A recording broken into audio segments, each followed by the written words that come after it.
makan siang bisa membantu turun berat badan. Jadi gini ceritanya. Halo, Assalamualaikum teman-teman. Saya Aji Darwito. Terima kasih sudah klik video ini. Dan kita akan membahas tentang makan siang, ya, menyenangkan makan siang, betul ya. Dan kita akan bahas tentang dua hal. Pertama, tentang penting nggak sih kita punya jam makan siang.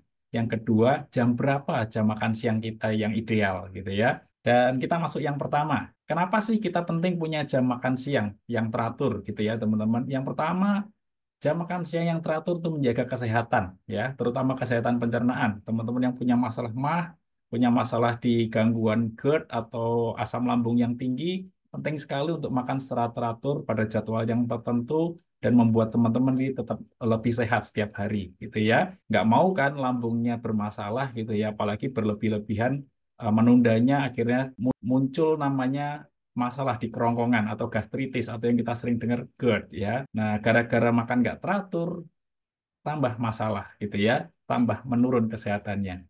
Yang kedua adalah menjaga agar berat badannya tetap ideal atau bahkan bisa membantu turun berat badan. Jadi gini ceritanya, ketika kita teratur makan siang, kemudian tubuh tahu kita akan ada keteraturan itu dan ada jaminan akan energi masuk, maka lemak sebagai cadangan energi akan dipakai, dirilis, dipakai sebagai energi gitu ya. Tapi karena tidak teratur makan siang, dia akan mengkeep lemak selama mungkin sampai ada energi baru yang pasti akan masuk. Kayak gitu ya. Alih-alih kita berlapar-lapar supaya turun berat badan, malah nggak turun. Karena lemak dikip sama badan. Itu makanya teman-teman yang nggak makan siang atau makan siangnya nggak teratur, malah lebih susah turun berat badannya. Yang ketiga, mengoptimalkan proses metabolisme. Jadi proses dari makanan dimasukkan ke mulut, dikunyah, dicerna, kemudian diserap makanannya, dijadikan energi, diserap nutrisi-nutrisinya, kemudian dipakai untuk seluruh tubuh, itu terjadi di siang hari juga. Jadi ada siklusnya berulang kayak gitu. Nah, makan siang memastikan teman-teman siklus metabolismenya sesuai jadwal, kayak gitu ya. Nah, ketika tidak teratur, tubuh mengubah ritmenya dan kesehatannya bisa berubah-ubah, kayak gitu. Nomor 4, teman-teman, yaitu tentang menurunkan tingkat stres dan kelelahan. Jam makan siang jam paling rileks di mana teman-teman sudah bekerja seharian gitu ya setengah hari mendapatkan waktu untuk istirahat sejenak memasukkan energi sambil menikmati makanan gitu ya. Nah, ketika ini di skip, teman-teman tetap bekerja, tingkat stres itu menumpuk gitu ya. Tingkat stres yang menumpuk menghasilkan kita akan makan siang yang terlambat dan akhirnya emosional gitu ya, makannya secara emosional. Nomor 5, penting banget teman-teman.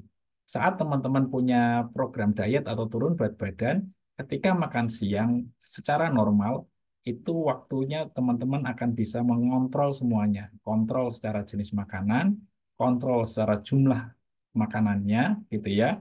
Yang ketiga, kontrol secara waktu. Teman-teman nggak terburu-buru. Jadi jenis makanannya bisa milih secara rasional, jumlahnya juga tidak terlalu banyak karena teman-teman bisa ngontrol secara rasional. Yang ketiga, secara waktu tidak terburu-buru. Membuat teman-teman bisa menikmati makanan, mengunyah lebih lama, dan memperbaiki di sistem pencernaan tentu saja. Sebaliknya teman-teman, ketika teman-teman menunda makan siang, yang terjadi adalah pilihan makanannya buruk, kemudian jumlah makanannya tidak terkontrol kalau sudah terlalu lapar. Yang ketiga adalah terburu-buru ya secara waktu karena sudah waktunya mepet kesorean terlalu lapar jadi buru-buru pengen cepat kenyang atau mungkin ada acara berikutnya dan ini tentu saja nggak sehat teman-teman. Nah sekarang yang kedua teman-teman tentang kapan sebaiknya makan siang. Catat ya, makan siang terbaik adalah jam 12 sampai jam 14 waktu setempat. Itu siklus terbaik untuk makan siang. Nah, kalau di jam itu belum bisa gimana? Pertama, memang teman-teman harus nyiapin cemilan, di mana cemilan itu untuk sementara waktu menunda atau menggeser sebentar makan siangnya. Tapi saran saya untuk tidak dilakukan setiap hari, teman-teman. Karena sebaik-baiknya adalah sesuai siklus badan kita.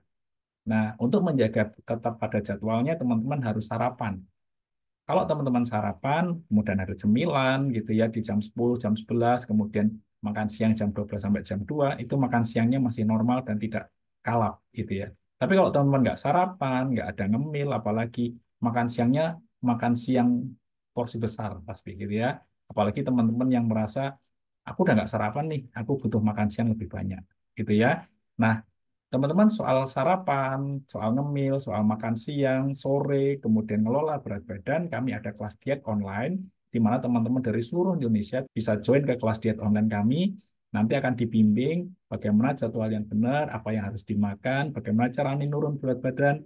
Kemudian ada bimbingan juga tentang olahraga ya. Kami ada kelas olahraga online selama 5 kali seminggu, setiap jam 5 dan jam 6 pagi, 2 sesi, dan ini menjadi fasilitas dari kelas diet online. Untuk join kelasnya gimana? Saya sertakan kontak saya di link deskripsi. Oke ya. Oke, terima kasih. Sepertinya itu yang bisa kita sampaikan, teman-teman. Bagikan video ini kepada teman-teman yang lain supaya lebih bermanfaat. Jangan lupa kasih komentar apa pengalamannya teman-teman dengan makan siang, like dan subscribe terutama supaya dapat mengikuti video-video berikutnya dan mendapatkan manfaat tentang gaya hidup sehat dan aktif.